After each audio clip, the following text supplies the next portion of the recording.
Aloha. This Traditions of the Pacific lecture is titled Whare Tapere, Revitalizing Pre-Colonial Maori Performing Arts, presented by Jack Gray. This lecture was recorded on September 12, 2013. Aloha mai kako. Aloha mai kako. Aloha. Welcome to the Bishop Museum. Here on the plains of Ka'iwi'ula. My name is Kamalu Dupreez. I'm the Assistant Collections Manager of the Cultural Collections here at the Bishop Museum. Just so you know, this is my first ever public introduction. So I'll be reading from a paper. So hopefully I can stay on track, not speak too fast, because it's quite nerve-wracking after doing a little bit of a waiata, a little bit of a haka, a little bit of everything. So thank you for your patience, your consideration, and the time that you are going to dedicate to this space. So mahalo for coming. Tonight I have the pleasure of introducing Jack Gray, who comes to us from Auckland in Aotearoa, or New Zealand. He's one of the tangata whenua, indigenous Māori people, and traces his genealogy to the Ngāti Porou, Ngapuhi, and Te Rarawa tribes. Jack is a contemporary dancer, choreographer, teacher, and writer, and has more than 13 years of experience in both traditional and contemporary dance practices. How am I doing so far? Okay. Jack focuses on contemporary Māori dance theater, indigenous dance research, and performative intercultural collaborations. In 2000, he founded the Atamira Dance Collective, a Māori contemporary dance company that has performed around the world. More recently, they have toured the U.S., Honolulu, Maui, San Francisco, and New York. So he comes to us straight from New York. So we're welcoming him back home to Hawaii. Currently, Jack is a visiting artist with us, a visiting artist in residence. He's been fervently working on a collaborative cross-cultural performance project that involves himself and members of the Bishop Museum staff. And many of those people you've seen welcome you into this halau, into Atherton Halau. So thank you again. The collective project is called Terenga. The name references a place where spirits and the dead leap, making their way into the realm beyond, called Hawaii. Hawaii is not only a place where the spirit returns to, but is also the place where ancestors and gods dwell. Ancestral knowledge serves as an inspiration for this work, which reinforces the ancestral ties between Hawaii and Aotearoa. By bridging Māori and Hawaiian cosmologies and epistemologies, we enhance our collective understanding of our interrelatedness as peoples of Oceania. This is one of the central themes of the soon-to-be open Pacific Hall, which it opens up next Saturday, not this Saturday, next Saturday. Jack's creative process draws from the concept of the Māori Whare Tapere, a cultural repository of performing arts, which references both a physical site and conceptual expressions of those arts. So, kia kawe tatou e te rehia. Let us be taken by the spirit of joy and entertainment. Ladies and gentlemen, honored guests, Jack Gray.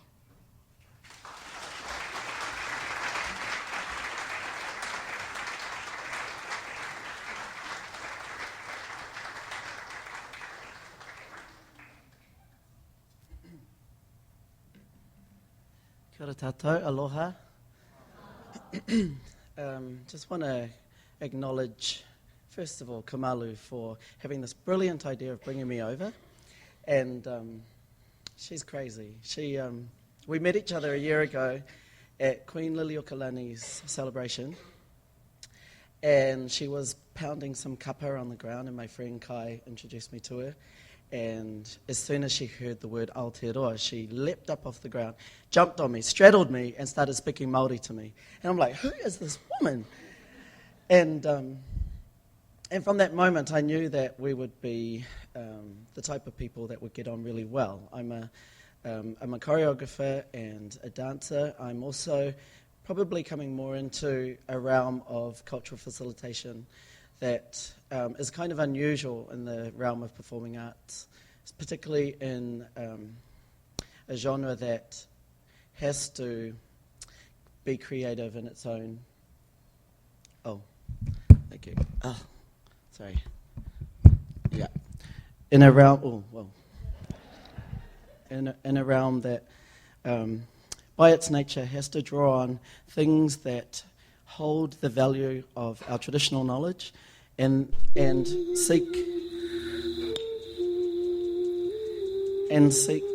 They want to get on with the video. And seek, I guess, the threads that draw us together now. Like, I do think it's important to perpetuate knowledge, and my friends here do that so beautifully. The Culture Ed Department, and in fact, everyone at the Bishop Museum. And the Bishop Museum is itself, in terms of what it's doing, which is opening the Pacific Hall and, I guess, contending with all the things that draw us together as Pacific peoples in this, I guess, this modern age or this time now. So, the question that I have is, why am I here, for one, and what are you interested in, for two, and then what are we going to play with, for three, and to, within the vessel of all the things that we are individually through our own genealogies and also our own created worlds. Like, we have incredible chanters, Hanalei, he's a fashion designer also, we've got people working in culture collections, we've got administrators who, and all these people actually want to do more than, or are required to do more than what's asked of them. And so this project falls into that category of how do we do it with a spirit of joy, which is what Kamalu alluded to, and then what do we find from that? So I'm just going to talk about, oh, that's not my notes. These are my notes. I'm going to talk about the Whare Tapere. To introduce that idea to you, you probably don't know it. I keep forgetting that I'm not home because it looks so familiar and it feels so familiar, except for the heat. I get a bit hot. So to tell you about the Whare Tapere. So Māori, we used to live in pā, and the pā were communal villages that our everyday life was enacted. And of course there's harvesting to do that follow the seasons, and there are wars to be done and people to take over, and all sorts of time to pass. But one of the important things is in the summertime, which happens in New Zealand, December, January, that they had a time to look, really just enjoy and have entertainment and just be. And so I've been coming here to promote the idea of what it is to just be. And people don't know, because we're so busy, right? We're so like, oh my God, I've got 5,000 things to do, and we find it hard to look at each other and eat together, and we're always eating on the run, and we're doing 50 million things to multitask. And so I love this idea. It's something that we kind of lost in our culture. When pā-based living disappeared because of colonization and urbanization, and people started to move away from more group-orientated activity to just looking after themselves and surviving and getting on with that business, we lost a couple of really important things. So I'll tell you some of what we call the houses. What were the houses inside the Whare Tapere? So the first one is waiata. And the waiata the purpose is to convene activity. So our waiata was our song. And our song was a way to draw you into a space and enact this space that gave us a consciousness or an understanding of why we might be here and what we might be looking forward to, or what might connect us to the moment of sitting together, being together, and listening together. And so as part of the project that we've been doing daily wire to practice from 8:30 to 9:30 every day. And it started off as the group of people who were in the project that we were doing. And then we had some people filter in because they could hear this beautiful music. And there's a thing that happens when you hear music. You kind of become intrigued or interested, and it draws you in because you're like, those people sound like they're having a good time. What's going on? How can I be involved?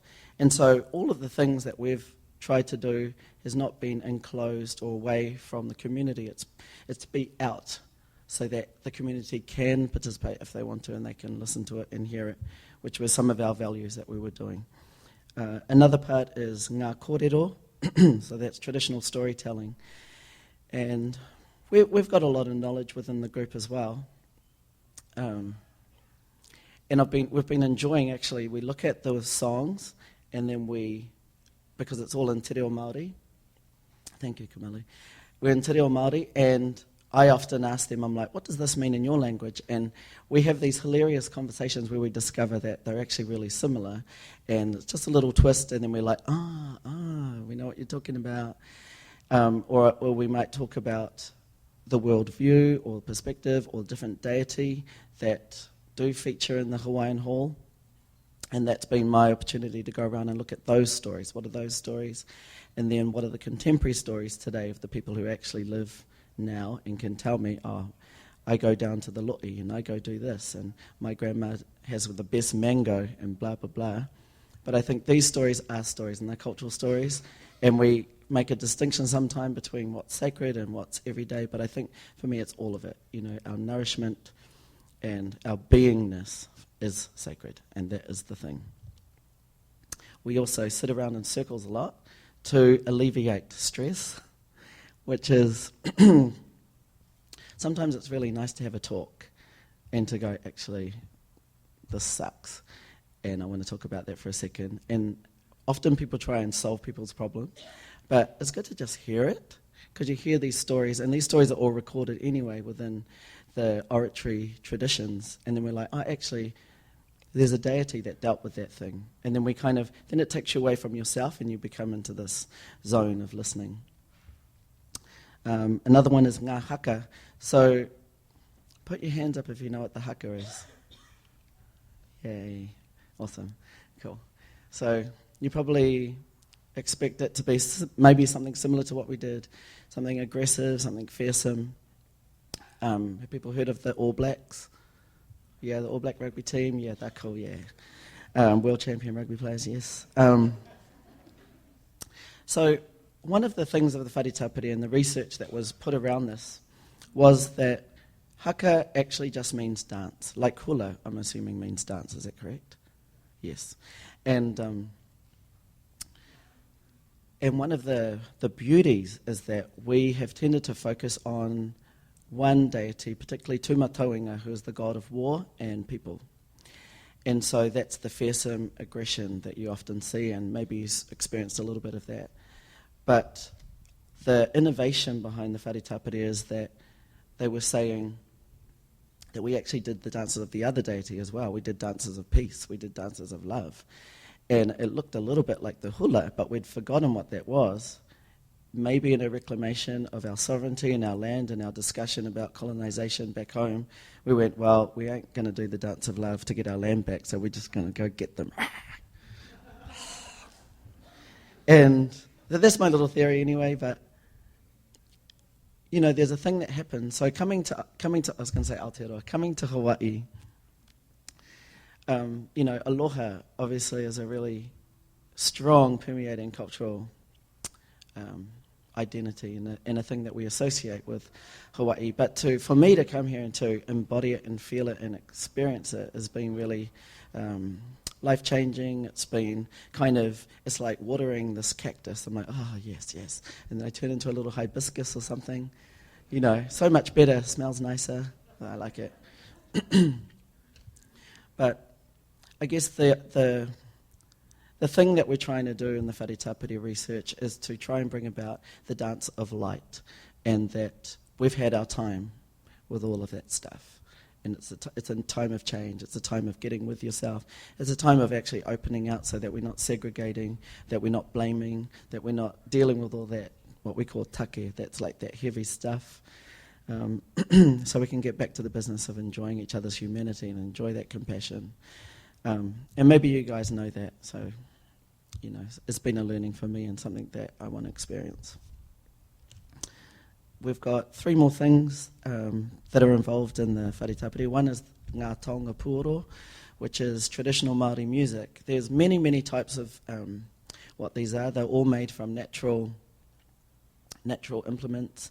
They come from the forest. They're wood, they're stone, they're bone, they're shell, they're green stone. So we make a whole variety of things. These instruments actually disappeared from our knowledge, and this wonderful man called Hidini Melbourne, who's now passed, he was part of the resurgence of this about 30 years ago. So we've actually reclaimed a lot of our knowledge about this traditional music, and it's really flourishing in our country. I personally love dancing to it.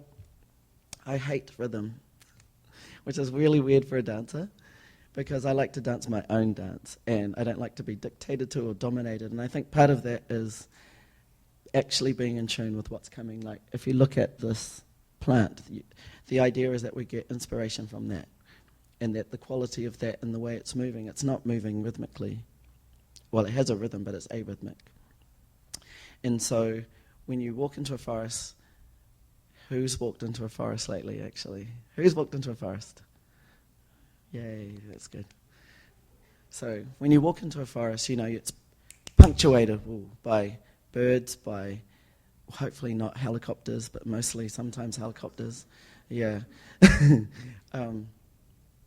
Or you may hear the water in the distance. Or there's like a sound of like a cicada or something, like there's this different stretch. And then when it turns into nighttime, the sounds change again. Well, it does back home. And so that type of transition and transformation through sound in the oral world is really reflected in this type of music. And we're just trying to develop a relationship with that, with the instruments here or sounds that we can capture from here. But that's still a whole other world to delve into. Ngā taonga or whare is the clothing and adornments. So I'm just going to bring in Marcus inside to show off something that I didn't want to wear tonight. Do you want to go on stage? Yay, Marcus.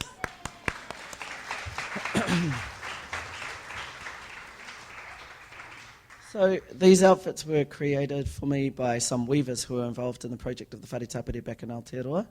And as you can see, they're made of flax, harakeke. I don't know if you have a similar thing. Is there flax here, Kai? No. What would be a similar thing? Lauhala, yeah. So it's like lauhala. But these are actually kind of interpretations of our traditional wear, and it was made by an artist who could sort of look at it and look at the form, because obviously if you're running around trying to beat people up, that's probably not the best thing to wear.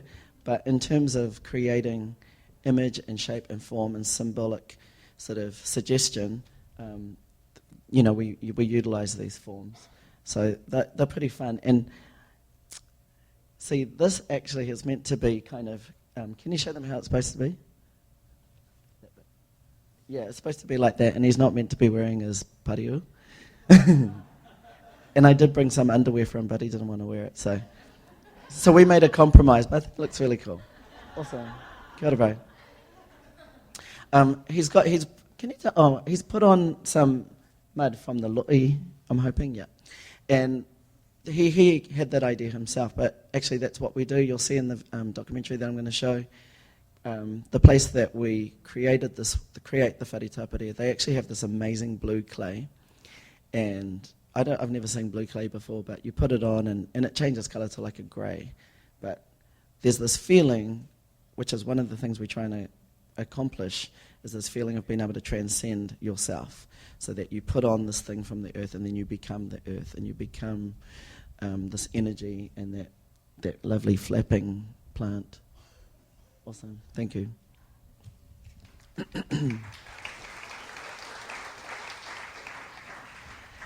And then my favourite part is ngā tākoro. So that's our traditional games. And we've played so many games as a part of this project. And game playing is really important because New Zealand, we're very competitive because we're so small and we're right next to Australia and we always try to beat them in the rugby. And so they train us from a young age to be really fast and quick and brutal so that we can be awesome at sports.